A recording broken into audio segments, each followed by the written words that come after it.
ദൈവത്തിന് സ്തുതി. പ്രിയമുള്ളവരെ, നിങ്ങൾ കേൾക്കുന്നത് നമ്മുടെ ദിവ്യനാഥ വൈദികരോട് സംസാരിക്കുന്നു എന്ന മരിയൻ സന്ദേശ ഗ്രന്ഥത്തിൻ്റെ വായനയാണ്. ഇന്ന് ദിവസം 25. ഈ സന്ദേശങ്ങൾ പരിശുദ്ധ അമ്മ ഫാദർ സ്റ്റെഫാനോ ഗോപി എന്ന വൈദികന് നൽകുന്നവയാണ്.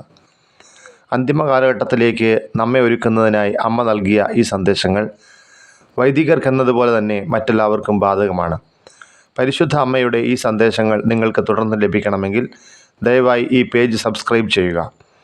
അമ്മയുടെ ഈ സന്ദേശങ്ങളെ ഷെയർ ചെയ്ത് നമുക്കും സുവിശേഷവൽക്കരണ ദൗത്യത്തിൽ പങ്കാളികളാകാം. നിങ്ങളുടെ വിലയേറിയ നിർദ്ദേശങ്ങളും അഭിപ്രായങ്ങളും ദയവായി കമൻറ്റ് ചെയ്യുക. ഞാൻ നിങ്ങൾക്ക് വേണ്ടി പ്രാർത്ഥിക്കുന്നു. നമുക്ക് വായനയിലേക്ക് പ്രവേശിക്കാം. Day 25, August 7, 1976. 106 മാർപ്പാപ്പയോട് കൂടെ മാത്രം. ഇന്ന് ലോകത്തിൻ്റെ എല്ലാ ഭാഗത്തു നിന്നും വിമല ഹൃദയത്തിന് ഏറ്റവും പ്രീതികരമായ ആദരാഞ്ജലി എത്തിക്കൊണ്ടിരിക്കുന്നു. എനിക്ക് പ്രതിഷ്ഠിക്കപ്പെട്ട വൈദികരിൽ നിന്നുള്ള ആദരാഞ്ജലികൾ. എൻ്റെ മാതൃസ്നേഹ വിഷയമായ നിങ്ങളിൽ നിന്ന്, അതേ എൻ്റെ പ്രിയപുത്രരെ, നിങ്ങളിൽ നിന്ന് വരുന്ന ആദരാഞ്ജലികൾ ഞാൻ സ്വീകരിക്കുന്നു. ഞാൻ നിങ്ങളെ നയിക്കട്ടെ. അപ്പോൾ നിങ്ങളുടെ ദൈനംദിന വൈഷമ്യങ്ങളുടെ ഭാരം നിങ്ങൾക്ക് അനുഭവപ്പെടുകയില്ല.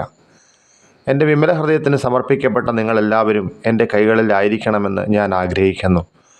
നിങ്ങൾ ഓരോരുത്തർക്കും ഞാൻ നിശ്ചയിച്ചിരിക്കുന്ന ലക്ഷ്യത്തിലേക്ക് നിങ്ങൾ നടന്നെടുക്കുന്നതിന് വേണ്ടി അത്രേ നിങ്ങൾ എൻ്റെ കരങ്ങളിൽ ആയിരിക്കേണ്ടത്. ഈ ലക്ഷ്യം എന്തെന്ന് ഞാൻ മുൻകൂട്ടി നിങ്ങളെ ചൂണ്ടിക്കാണിച്ചു. നിങ്ങളെ യേശുവിൻ്റെ ഹൃദയത്തിന് അനുരൂപരാക്കുന്നതിന് വേണ്ടി തന്നെ. ഇന്നത്തെ ആളുകൾക്ക് നിങ്ങൾ യഥാർത്ഥത്തിൽ ഇന്നത്തെ യേശു ആയിരിക്കണം. സംസാരിക്കുന്ന യേശു സംസാരിക്കുന്നു. തന്മൂലം നിങ്ങളും സത്യം മാത്രം സംസാരിക്കുക. സുവിശേഷം ഉൾക്കൊണ്ടിരിക്കുന്നതിനും തിരുസഭ ഉറപ്പു തരുന്നതുമായ സത്യം. അന്ധകാരം എല്ലാറ്റിൻ്റെയും മേൽ നിപതിക്കുകയും അബദ്ധാശയങ്ങൾ സഭയിൽ കൂടുതലായി വ്യാപിക്കുകയും ചെയ്യുമ്പോൾ നിങ്ങളെല്ലാവരെയും സത്യത്തിൻ്റെ ആ ഉറവിടത്തിലേക്ക്, തൻ്റെ സത്യവചസ്സുകൾ എവിടെ നിന്ന് നിർഗമിക്കുന്നുവെന്ന് യേശു നിശ്ചയിച്ചുവോ ആ ഉറവിടത്തിലേക്ക്, അതായത് സുവിശേഷത്തെ ആർക്ക് ഭരമേൽപ്പിച്ചിരിക്കുന്നുവോ ആ ഹൈരാർക്കിയൽ സഭയിലേക്ക്, മാർപ്പാപ്പയിലേക്കും അദ്ദേഹത്തോട് ഐക്യപ്പെട്ട് നിൽക്കുന്ന മെത്രാന്മാരിലേക്കും നിങ്ങൾ സർവരെയും നയിക്കണം. ചില പ്രത്യേക വൈദികരിലോ പ്രത്യേക മെത്രാന്മാരിലേക്കോ അല്ല, പ്രത്യുത മാർപ്പാപ്പയോട് ഐക്യപ്പെട്ടിരിക്കുന്ന വൈദികരിലേക്കും മെത്രാന്മാരിലേക്കും നിങ്ങൾ ആളുകളെ നയിക്കുക. ഇന്ന് സഭയ്ക്ക് ഉണ്ടായിക്കൊണ്ടിരിക്കുന്ന അപവാദം, മെത്രാന്മാർ പോലും എൻ്റെ പുത്രൻ്റെ വികാരിയെ അനുസരിക്കാതിരിക്കുകയും വലിയ ഗണം ആത്മാക്കളെ തങ്ങളോടുകൂടെ അസത്യത്തിൻ്റെ വഴിയിലേക്ക് വലിച്ചഴിച്ചു കൊണ്ടുപോവുകയും ചെയ്യുന്ന ഈ ദുഷ്കീർത്തി സഭാമാതാവെന്ന നിലയിൽ എൻ്റെ ഹൃദയത്തെ എത്രമാത്രം വ്രണിതപ്പെടുത്തുകയും വേദനിപ്പിക്കുകയും ചെയ്യുന്നു. അതിനാൽ സഭയുടെ അടിസ്ഥാനമായും സത്യത്തിൻ്റെ അപ്രമാദ സംരക്ഷകനായും യേശു പത്രോസിനെ മാത്രം നിയമിച്ചുവെന്ന് ഈ സമയത്ത് നിങ്ങളുടെ വാക്കുകളിൽ ഉദ്ഘോഷിക്കണം. ഇന്ന് മാർപ്പാപ്പയോടുകൂടി അല്ലാത്തവന് സത്യത്തിൽ നിലനിൽക്കാൻ കഴിയുകയില്ല. ദുഷ്ടാരൂപിയുടെ വഞ്ചന മിക്കവാറും എല്ലാവരെയും തന്നെ കബളിപ്പിക്കാത്ത വിധം അത്രയ്ക്ക് കപടവും അപകടകരവുമായി തീർന്നിട്ടുണ്ട്. ഇവിടെ നല്ല ആളുകൾ പോലും വീണുപോകാം. ഇവിടെ ഗുരുക്കന്മാരും ബുദ്ധിമാന്മാരും പോലും വീണുപോകാം. ഇവിടെ വൈദികരും മെത്രാന്മാരും വീണുപോകാം. മാർപ്പാപ്പയോടുകൂടെ നിൽക്കുന്നവർ ഒരിക്കലും വീഴുകയില്ല. നിങ്ങളെ ശിക്ഷണം ലഭിച്ചവരും ശ്രദ്ധാലുക്കളുമായ ഒരു സൈന്യവ്യൂഹം ആക്കുന്നതിന്, എൻ്റെ പ്രിയപുത്രരിൽ പ്രഥമനായ യേശുവിൻ്റെ വികാരിയുടെ ആഗ്രഹങ്ങൾക്ക് വിധേയരാക്കുന്നവരും അവയെ അനുസരിക്കുന്നവരും ആക്കി തീർക്കുന്നതിന് ഞാൻ ശ്രമിക്കുന്നത് ഇതുകൊണ്ടത്രേ. പ്രവർത്തിക്കുന്ന യേശു. സർവോപരി ജീവിതത്തിൽ നിങ്ങൾ വീണ്ടും ജീവിക്കുന്ന യേശുവായിരിക്കണം. നിങ്ങൾ ഒരു സജീവ സുവിശേഷമായിരിക്കണം. ഇതിനു വേണ്ടി നിങ്ങളെ കൂടുതൽ ദരിദ്രരും കൂടുതൽ വിനീതരും കൂടുതൽ ശുദ്ധരും കൂടുതൽ ചെറിയവരും ആക്കി തീർക്കും. നിങ്ങളെ തന്നെ സമ്പൂർണമായി എന്നെ ഭരമേൽപ്പിക്കുന്നതിന് ഭയപ്പെടേണ്ട. ഞാൻ അവൻ്റെയും നിങ്ങളുടെയും അമ്മയത്രേ. നിങ്ങൾക്ക് വേണ്ടി ഒരു കാര്യം ചെയ്യുന്നതിന് മാത്രമേ എനിക്കറിയാവൂ. എൻ്റെ എല്ലാ കുഞ്ഞുങ്ങളെയും രക്ഷിക്കുന്നതിന്, നിങ്ങൾ യേശുവിൽ ജീവിക്കുന്നതിനും നിങ്ങളെ മറ്റ് ഉണ്ണീശോമാരായി വളർത്തുന്നതിനും ഞാൻ നിങ്ങളെ സഹായിക്കും. വൈദികരുടെ ഈ സൈനിക നിര സന്നദ്ധമാകുമ്പോൾ എൻ്റെ ശത്രുവിൻ്റെ തല ഞെരിക്കുന്നതിനുള്ള സമയമാകും. അപ്പോൾ നവീകരിക്കപ്പെട്ട ലോകം എൻ്റെ ഹൃദയവിജയത്തിൻ്റെ ആനന്ദം അനുഭവിക്കുകയും ചെയ്യും.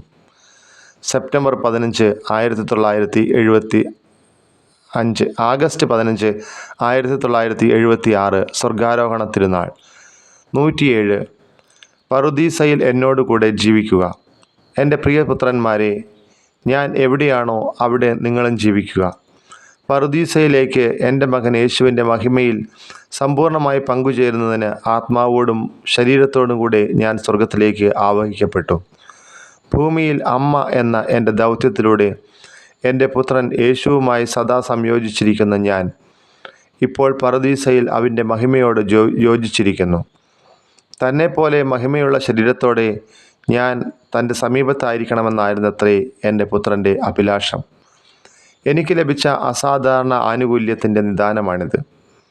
ഞാൻ നൽകിയ അതെ എന്ന സമ്മതത്താൽ ദൈവത്തിൻ്റെ വചനത്തിന് എൻ്റെ കന്യാ ഉദരത്തിൽ തൻ്റെ മനുഷ്യപ്രകൃതി സ്വീകരിക്കുവാൻ സാധ്യമായതുപോലെ എൻ്റെ എൻ്റെ പുത്രൻ യേശുവിൻ്റെ പ്രവർത്തനത്തിന് ഞാൻ സ്വയം ആത്മാർപ്പണം ചെയ്ത മൂലം അവിടുന്ന് നിങ്ങളുടെ അമ്മയായ എന്നെ ആത്മശരീരങ്ങളോടുകൂടെ സ്വർഗീയ മഹിമയിലേക്ക് ആവഹിച്ചു. എൻ്റേത് മറുരൂപം പ്രാപിച്ചതും മഹത്വീകരിക്കപ്പെട്ടതുമായ ശരീരമാണ്. എങ്കിലും പ്രിയപുത്രരെ, അത് യഥാർത്ഥ ശരീരം തന്നെ. അമ്മയും മകനും ഇപ്പോൾ എന്നേക്കുമായി പറുദീസായിൽ ഒന്നിച്ചിരിക്കുന്നു. എന്നാൽ നിങ്ങളുടെയും യഥാർത്ഥ അമ്മയത്രേ. തന്മൂലം എൻ്റെ ആത്മാവ് കൊണ്ട് മാത്രമല്ല, മഹിമ പ്രാപിച്ച എൻ്റെ ശരീരം കൊണ്ടുകൂടി എനിക്ക് നിങ്ങളെ സ്നേഹിക്കാം. നിങ്ങളോടുള്ള സ്നേഹസ്പന്ദനത്തിൽ നിന്ന് ഒരിക്കലും വിരമിക്കാത്ത എൻ്റെ മാതൃഹൃദയം കൊണ്ട് നിങ്ങളെ ഞാൻ സ്നേഹിക്കുന്നു. സ്നേഹസുതരെ, ഞാൻ എവിടെ ആയിരിക്കുന്നുവോ അവിടെ നിങ്ങളുമായിരിക്കണം. പറുദീസയിൽ എന്നോടുകൂടെ വസിക്കുക. എന്നാൽ നിങ്ങൾ ഇപ്പോൾ സന്താപത്തിൻ്റെ ഈ ഭൂമിയിൽ ആണെന്നും അതിൻ്റെ ഭാരവും ക്ലേശവും മിക്കപ്പോഴും നിങ്ങൾ അനുഭവിക്കുന്നുണ്ടെന്നതും വാസ്തവം തന്നെ. തടവിലാക്കപ്പെടുന്നതിന് നിങ്ങൾ സമ്മതിക്കരുത്. ഈ വിപ്രവാസ ഭൂമിയിൽ നിങ്ങൾ ജീവിക്കുന്ന ഈ സമയത്ത് പോലും നിങ്ങളുടെ അമ്മ ആയിരിക്കുന്നിടത്ത് നിങ്ങളായിരിക്കുകയില്ലേ? പറുദീസയിൽ എന്നോടുകൂടെ ജീവിക്കുക. ലോകത്താൽ ആകർഷ്ടമാക്കപ്പെടുന്നതിനും ലോകത്താൽ ബന്ധനസ്ഥമാക്കാതിരിക്കുന്നതിനും ശ്രദ്ധിക്കുക. ഇക്കാലത്ത് അങ്ങേയറ്റം അവാസ്തവവും അപകടകരവുമായ ഒരു പ്രവണത കടന്നു വരുന്നുണ്ട്. ഭൂമിയിലേക്ക് മാത്രം നോക്കിക്കൊണ്ടിരിക്കുന്ന പ്രവണത. സ്വർഗത്തിലേക്ക് നോക്കുകയാണെങ്കിൽ അനുദിന ജീവിത ധർമ്മത്തിൽ നാം ശ്രദ്ധയില്ലാത്തവരായി പോകുമെന്ന് അവർ ഭയപ്പെടുന്നതായി തോന്നുന്നു. പറുദീസയിൽ എന്നോടുകൂടെ ജീവിക്കുക. അപ്പോൾ ഭൂമിയിലും നിങ്ങൾ മാനസ്ഥരായി ജീവിക്കും. സ്വർഗപിതാവിൻ്റെ പദ്ധതി ഇവിടെ നിങ്ങൾ നടപ്പിലാക്കാൻ ശ്രദ്ധിക്കുക. അപ്പോൾ നിങ്ങൾക്ക് ചുറ്റും ഒരു സ്വർഗീയ സന്തോഷ അന്തരീക്ഷം നിങ്ങൾ സൃഷ്ടിക്കും. ദൈവത്തിലേക്ക് എത്ര കൂടുതലായി നിങ്ങൾ നോക്കുന്നുവോ,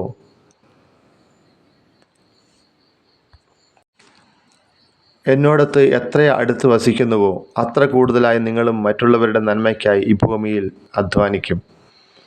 പറുദീസ, യഥാർത്ഥ പറുദീസ ഭൂമിയിൽ നിങ്ങൾക്ക് കാണുവാൻ സാധ്യമല്ല. എൻ്റെ ശത്രു കോപാവേശം കൊള്ളുന്നു. നിങ്ങൾ ഇവിടെ എൻ്റെ പുത്രനോടുകൂടിയും എന്നോടുകൂടിയും ആയിരിക്കുന്നത് തടസ്സപ്പെടുത്തുവാൻ വേണ്ടി എത്രമാത്രം നിങ്ങളെ വഞ്ചിക്കുകയും നിങ്ങൾക്ക് മാർഗഭ്രംശം വരുത്തുവാൻ ശ്രമിക്കുകയും ചെയ്യുന്നു. പരിശുദ്ധ പരമത്രിത്വത്തിൻ്റെ തേജസ്സിൽ എൻ്റെ പുത്രൻ യേശുവിനോടും എന്നോടും കൂടി മാത്രമേ പറുദീസ കാണുവാൻ സാധ്യമാവുള്ളൂ. മാലാഖമാരും വിശുദ്ധരും ഈ തേജസ്സിനാൽ പ്രകാശിപ്പിക്കപ്പെടുന്നു. അവർ അതിൽ ആനന്ദിക്കുകയും ചെയ്യുന്നു. പറുദീസ മുഴുവൻ ഈ തേജസ്സിനാൽ പ്രകാശിപ്പിക്കപ്പെടുന്നു. ആകയാൽ എൻ്റെ സ്നേഹസുതരെ, നിങ്ങളെ പ്രതീക്ഷിച്ചു നിൽക്കുന്ന ഈ പറുദീസായെ അന്വേഷിച്ചുകൊണ്ട് അതിനെ സ്നേഹിച്ചുകൊണ്ട് ഉറ്റുനോക്കിക്കൊണ്ട് ജീവിക്കുവിൻ. ഇവിടെ ഈ താഴ്വരയിൽ എൻ്റെ വിമല ഹൃദയമാകുന്ന പറുദീസയിൽ ജീവിക്കുക.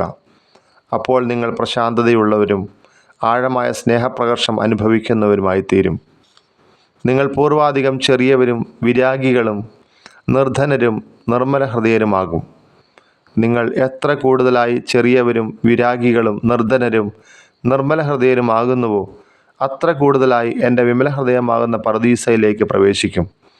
അവിടെ ഒരിക്കലും നിൽക്കാതെ ചലിക്കുന്ന ഒരു ഹൃദയത്തിൻ്റെ സ്പന്ദനങ്ങളിലാണ് സമയം അളക്കപ്പെടുന്നത്.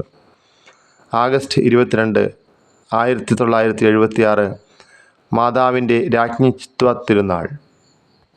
108. നിങ്ങളുടെ രാജ്ഞിയും നേതാവും. ഞാൻ നിങ്ങളുടെ രാജ്ഞി.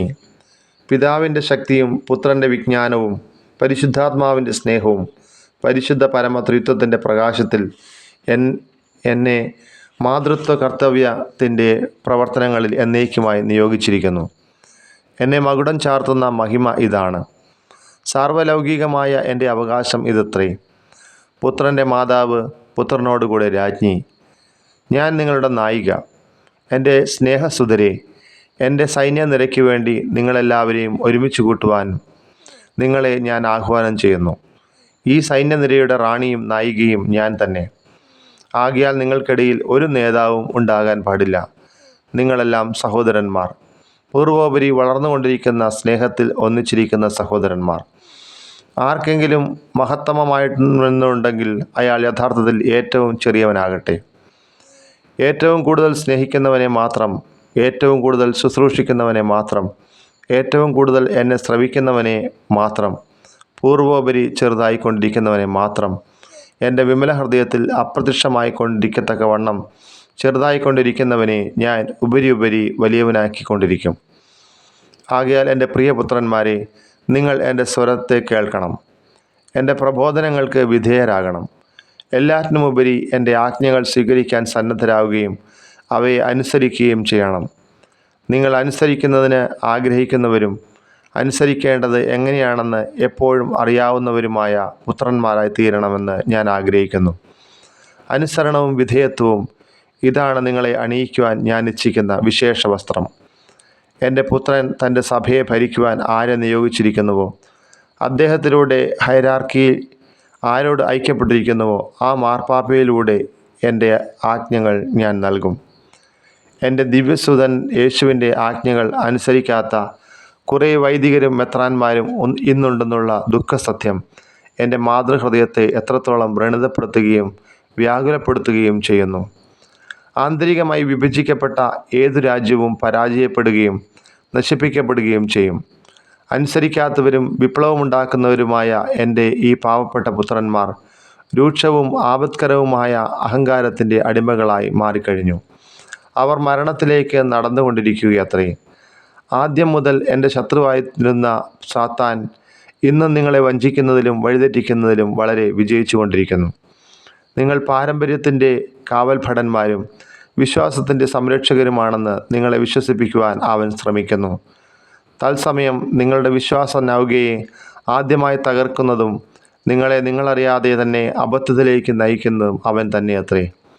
മാർപ്പാപ്പ സത്യത്തെ നിഷേധിക്കുകയാണെന്ന് അവൻ നിങ്ങളെ വിശ്വസിപ്പിക്കുന്നു. അങ്ങനെ സഭയെ കെട്ടിപ്പടുക്കുന്നതിനുള്ള അടിസ്ഥാനത്തെയും ഏതിലൂടെ സഭ സത്യത്തെ അക്ഷയമായി കാത്തുസൂക്ഷിച്ചുവോ അതിനെ പൊളിച്ചു കളയുവാൻ അവൻ ശ്രമിക്കുന്നു. പരിശുദ്ധ പിതാവിൻ്റെ പ്രവർത്തന രീതിയിൽ എനിക്ക് തന്നെ ഒരു പങ്കുമില്ലെന്ന് നിങ്ങളെ വിശ്വസിപ്പിക്കുന്നതിന് പോലും അവൻ യത്നിക്കുന്നു.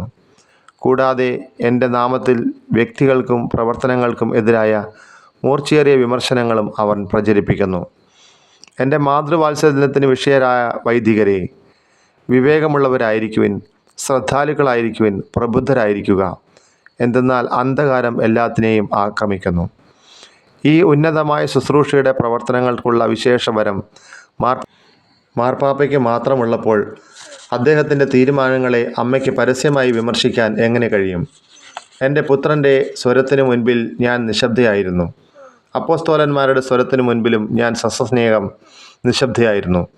ഇപ്പോൾ മാർപ്പാപ്പയുടെ സ്വരത്തിനു മുൻപിലും ഞാൻ സസ്നേഹം നിശബ്ദയായിരിക്കുന്നു. അത് കൂടുതൽ വ്യാപിപ്പിക്കുന്നതിന്, അത് എല്ലാവരിലും ശ്രവിക്കപ്പെടുന്നതിന്, അത് ആത്മാക്കളിൽ സ്വീകരിക്കപ്പെടുന്നതിന് ഞാൻ നിശബ്ദത പാലിക്കുന്നു. എൻ്റെ പുത്രൻ യേശുവിൻ്റെ വികാരിയോട്, എൻ്റെ പ്രിയപ്പെട്ട മക്കളിൽ ആദ്യജാതനായ ഈ വ്യക്തിയോട് ഞാൻ വളരെ സമീപസ്ഥയാണ്. സംസാരിക്കുന്നതിന് എൻ്റെ മൗനത്താൽ ഞാൻ അദ്ദേഹത്തെ സഹായിക്കുന്നു. എൻ്റെ മൗനത്താൽ അദ്ദേഹത്തിൻ്റെ വാക്കുകൾക്ക് ഞാൻ ശക്തി പകരുന്നു. എൻ്റെ വൈദികസുതരെ, മാർപ്പാപ്പയെ സ്നേഹിക്കുന്നതിനും അനുസരിക്കുന്നതിന്, അദ്ദേഹത്തോട് ഐക്യപ്പെട്ടിരിക്കുന്നതിന് നിങ്ങൾ തിരിച്ചു വരിക. ഈ വിധത്തിൽ മാത്രമേ ഞാൻ രാജ്ഞിയും നായികയുമായി പ്രവർത്തിക്കുന്ന എൻ്റെ സൈന്യത്തിൽ ചേരാൻ നിങ്ങൾക്ക് സാധ്യമാകൂ. ഈ വിധത്തിൽ മാത്രമേ മാർപ്പാപ്പയുടെ സ്വരത്തിലൂടെ ഞാൻ നൽകുന്ന ആജ്ഞകൾ കേൾക്കാൻ നിങ്ങൾക്ക് സാധ്യമാകുകയുള്ളൂ. ഈ വിധത്തിൽ മാത്രമേ സുനിശ്ചിതമായ എൻ്റെ വിജയത്തിനു വേണ്ടി എന്നോടൊത്ത് സമരം ചെയ്യാൻ നിങ്ങൾക്ക് കഴിയുകയുള്ളൂ. എൻ്റെ ആന്തരിക വിധേയത്വത്താൽ നിങ്ങളെ ഞാൻ അണിയിച്ചാൽ മാത്രമേ നിങ്ങൾ സദാപി സന്നദ്ധയുള്ളവരാകുകയുള്ളൂ. ഈ വിധത്തിലൂടെ മാത്രമേ